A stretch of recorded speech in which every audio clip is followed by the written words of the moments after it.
is Saturday, March 22nd. You know what that means. It is time for the High Risk Wrestling podcast. I'm sorry, y'all. Look, you know it's me, messing up all the time. The host, Jeremy Pierce. Welcome, one and all.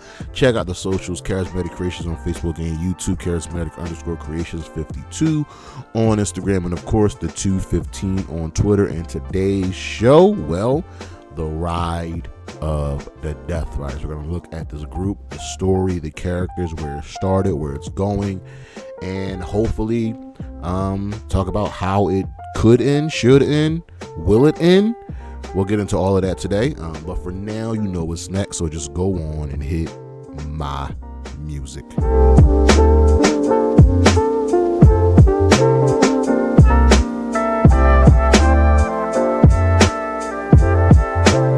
All right, here we are with the best factions currently in AEW. Start with number 5, the Op, Samoa Joe, Hook, and Katsuyori Shibata. These three men are dangerous. They know what they want. They know what they're doing. They know who they're coming for. And they are some of the best wrestlers in the entire company. And it still all boils down to Joe and Shibata mentoring Hook, raising him up, making him a better wrestler, making him just an overall badass. Number 4, we hurt people.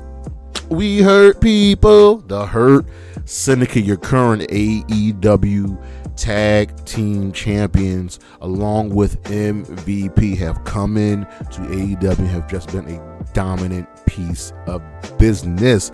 MVP does the recruiting, and if you turn him down, well, you get hurt. Bobby Lashley and Shelton Benjamin have just been absolutely fantastic, bringing that aura, bringing that respect, bringing that prestige to AEW. Not that it was missing, but these are two of the most respected men in the entire industry, and now that they are tag team champions, we are going to get a lot of great matches, and really, who's going to beat them? Number 3, the Learning Tree. I know a lot of people didn't like this group when it first started, but Chris Jericho is an absolute genius when it comes to this business, along with Big Bill and Brian Keith. These three men have essentially figured out their role right now in AEW. Jericho is the current Ring of Honor World Champion. Big Bill's a former tag team champion.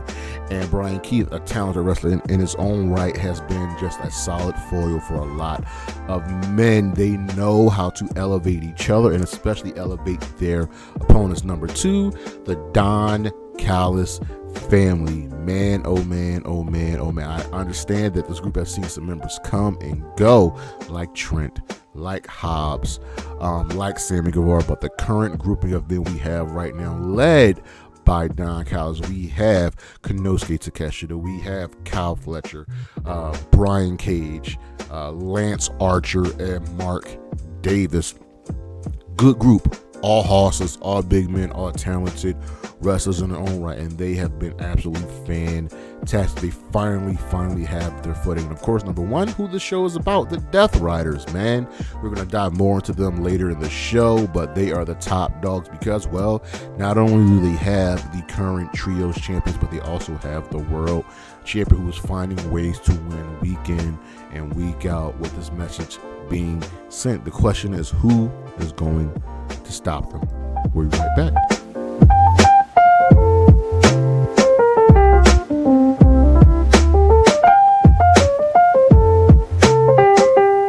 Spotlight is back, and this time it is shining on Shane Taylor Promotion. This is a group that I very much like, and I enjoy the work of everyone here. The leader, Shane Taylor Promotions, taking this group all the way back to his days in Ring of Honor, now back in Ring of Honor. Captain Shawn Dean and Carly Bravo and Trish Adora, the Infantry. Lee Moriarty, the current Pure Champion, Tiger Style. And of course, Anthony Ogogo, a man who has so much talent and potential, but I've never seen someone like this who just isn't used. They are an interesting group because they have all of the talent, and Shane Taylor is a great hype man and a great wrestler in the ring. You have Trish Adora representing the women's division, and yet somehow, some way, they don't win the big one. I still don't know how Lee Moriarty is the Pure Champion. When they're on Ring of Honor, they win. and they're being built up. But once they reach AEW television, you know it is a guaranteed loss. I joke about it weekend when you listen to the recap, and anytime Shane Taylor Promotions is on there, what happens? They lose, and I follow it with because Shane Taylor Promotions always lose, and I need that to change. There's so much potential in this group, and I do not want to see them wasted. We'll be right back.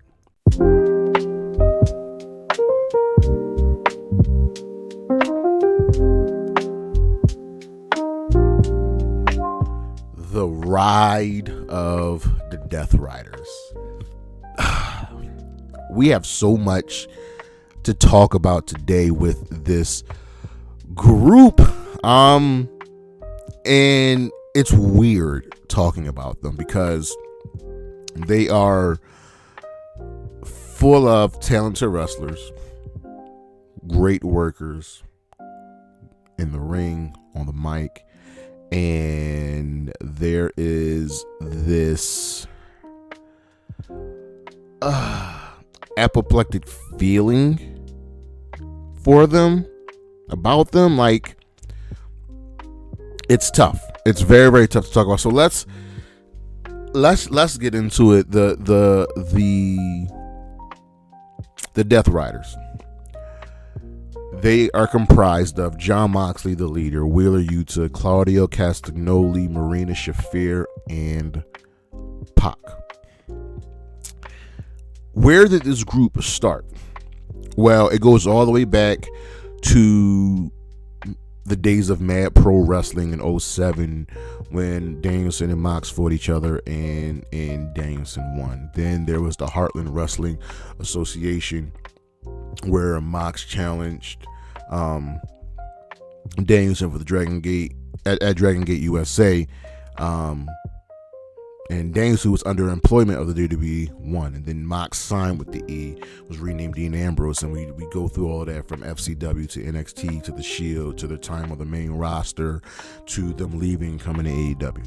But it really started 3 years ago on an episode of Dynamite where Danielson and Mox were there, right?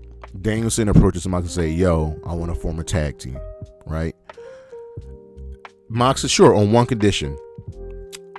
We've got to wrestle. Okay, so cool.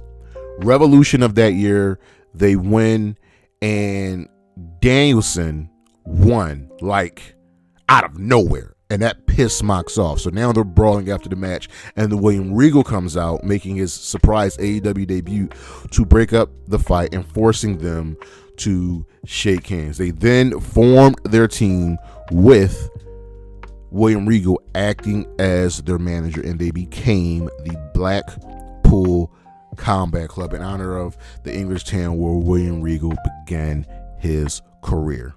So yeah, the Blackpool Combat Club is born. Then we get the birth of Wheeler Yuta. Mox beats Wheeler Yuta in a non-title match, and Regal's offer Yuta a handshake and invites him into the group, which Yuta accepts, and they have two banger of a matches, and that final one on Rampage, where it wasn't even about Yuta winning, it was always about Yuta surviving, and that's what he did. And then Eddie Kingston and Santana Ortiz, they unite with the BCC to take on JAS. We have Anarchy in the Arena. They lose that. We have Blood and Guts, and the group is doing well. It's about fighting. It's about proving yourself in the ring. It's about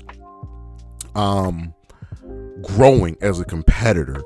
And Yuta and at Forbidden Door teams up with Kingston and Shota Umino, who is another one of Mox's trainees, who you know, Mox mentors.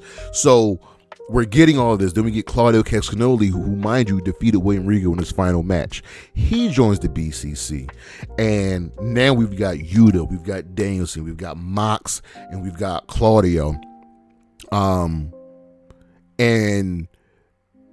Claudio was Danielson's hand-picked replacement due to Danielson suffered an injury so he could fight Zack Sabre Jr. at Forbidden Door. So everything is going great. Even at that same Forbidden Door show, Mox defeats Tanahashi to become the interim the interim AEW World Champion.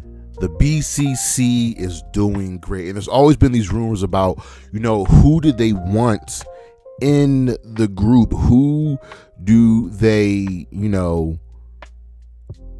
want to be a part of this collection of men? There's talks of Takeshita. There's talks of Lee Moriarty. There's talks of Dan Garcia. They even spend time when they were feuding with the JAS of trying to get Dan Garcia to join, because deep in his heart, Dan Garcia is a wrestler, but he's also a sports entertainer. And we see later on in his career that Dan Garcia combines both and becomes a great wrestler and a great entertainer. So here we are with this group. They lose Blood and Guts. Claudio defeats Jonathan Gresham to become the Ring of Honor World Champion. So this group is winning gold, and then we have that one small downturn with CM Punk, and we going back and forth. Claudio loses the World Championship. Mox and Punk trade the World Championship. And then Mox ultimately loses to MJF as Regal turns on the group, because he was leaving. He was going to WWE, and it was just to build up more and more and more. So we get the bases of the group: Mox, Claudio, Danielson, Yuta. We are doing great here. So the group is doing great. The group, has its moments. Once again, they're in Blood and Guts going up against the elites. But they lose here and there. They suffer losses. And something isn't clicking. They're feuding with all these people, winning titles, but also losing matches. And then we get to the crux of the matter. We have the Owen Hart Foundation tournament. We've got all of this stuff that's boiling over, that's spilling over until we get to 2024, right? So Yuta and Claudio team with Pac in a 4-way ladder match for the Trio Championship. Pac had ultimately ended up joining the group. So later that same night, Danielson defeats Swerve for the World Championship. Fantastic. Okay. We are living up to the dream. And mind you, Danielson was on his way out. He was getting ready to go into semi-retirement. And that as long as he was world champion, he would remain a full-time wrestler, and his full-time career would end the moment he lost the championship, right? So now Danielson and the BCC, we're still the BCC, they resume feuding with the Elite. Mox comes back from hiatus and begins a feud with Darby Allin. The little pieces, the trinkets, are now moving around. Mox now has Marina Shafir to back him up. After All Out, when Danielson defeats Jack Perry, retaining the World Championship, Claudio and Mox attack Danielson, and they suffocate him with a plastic bag. And Wheeler Yuta doesn't know what to do. He ultimately joins, and now the BCC has no Danielson, and now it's Mox, it's Pac, it's Marina, it's Yuta, it's Claudio. Right? Mox would go on to defeat Danielson at Wrestle Dream to become the AEW World Champion, and he's been champion ever since. November 6th, they rebrand as the Death Riders. It was Mox's nickname, and this is the name of his finisher, right? So here we are with this group, and they are They are destroying people left and right, and people are trying to figure out, well, what's their motive? What are they trying to accomplish? And Mox makes it clear, this is not about the world championship. You do not get this. This is about becoming better. We have to break down AEW to build them back up. That's what we have to do. Everybody congratulated Danielson on winning the world championship, and his body did not hold up. So, you want this, you have to take it from me. And no one's been able to do that. Jay White came close. Orange Cassidy came close. Adam Copeland came close. And yes, the message changed a little bit with Mox kind of starting to be a scared bad guy instead of, being that bad as the group is. And Claudio, Wheeler, and Pac, they're the trios champions, and Marina Shafir is always there. And now we're starting to see people fight back. Willow Nightingale, my baby, is nullifying Marina Shafir, and Jay White and Copeland had a great plan, and yet they still failed, and it was all for naught. And a lot of people don't like that. They don't like that. They believe that the Death Rider storyline is dragging down AEW, but yet it has kept a lot of people in the main event. And yes, there are some things I would definitely change. But here we are. Who's going to beat them? If we look at our members, Pac, who's always back and forth because he goes back home to the UK. It's fantastic. Marina Shafir always has Mox's back. She's silent. I don't think she's spoken one word unless it was been in her home language, right? And we're waiting for the inevitable. They've been slow playing this match between her and Willow Nightingale. It's got to go down. Claudio has been Mox's biggest and best acolyte and supports that man through and through. Wheeler Yuta he's the cog. He's that peak. You know who Wheeler Yuta is? He's Cyborg in Zack Snyder's Justice League. This story in that movie has been about Cyborg. He's the heart, he's the soul. It goes how he goes. This is about Yuta. Because remember, he was the one going back and forth whether or not he should stay with Danielson. Should he oppose Mox? And ultimately he gave him. But now Copeland got into his head.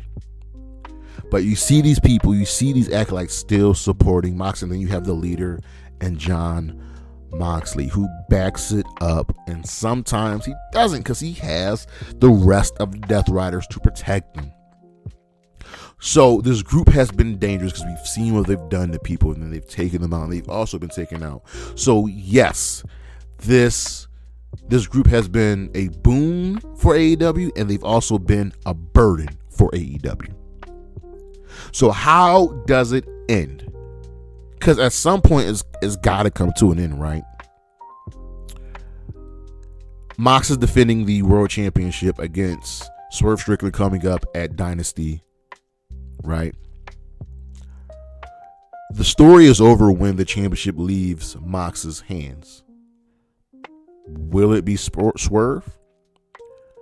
See, Copeland had a great plan, and he took out every single member with the help of Jay White, with the help of Willow Nightingale. And Swerve calls himself the most dangerous man in AEW. But it's just him. It's just Nana. So how will Swerve compensate for the rest of the Death Riders? Because he still has to worry about Ricochet. He still has to worry about Hangman. Will Swerve be the one to defeat Mox? Then you have Wheeler Yuta.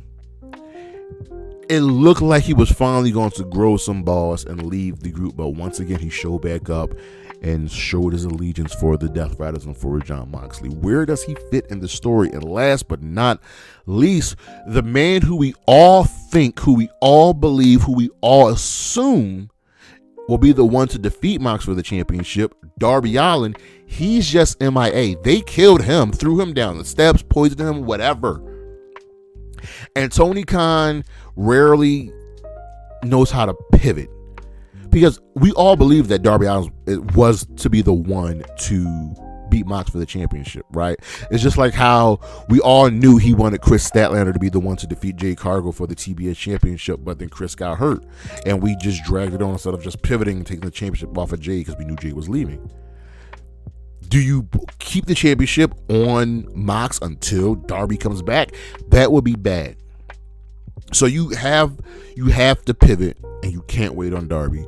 Do you put it on Swerve and transition Swerve to feuding with Hangman again, to feuding with Will Ospreay, to feuding with Ricochet again, to main eventing All In again? These are all great questions. The Death Riders, like I said, have been a boon and a burden for AEW, but you can ultimately be the judge because they've put on some great matches. They have some great members, and they also have to start defending these trios championships. And I know they're defending them this weekend on Collision, but come on. There's enough trios teams there that we can get those feuds going, and we got to get Marina. Since the formation of this group, Marina Shafir has not wrestled one match in AEW. She's got to get in the ring. So there's so many things we got to do. There are so many things that we have to take a look at and be like, okay, how can we pivot? How can we make this better? But that is our show. Thank you for listening. Thank you for watching. I greatly, greatly appreciate it. Look on the screen what we got coming up. I'm sorry if you're listening to this podcast. Well, we got a couple of things coming up. The month is almost over, and we are moving on to WrestleMania. But check out the socials, Charismatic Creations on Facebook and YouTube, Charismatic_Creations52 on Instagram, and of course the 215 on Twitter. And as always, Anna J, Willow Nightingale, Chris Statlander, Gigi Dolan, Isla, Dawn, and Bailey. Holla at your boy. Peace.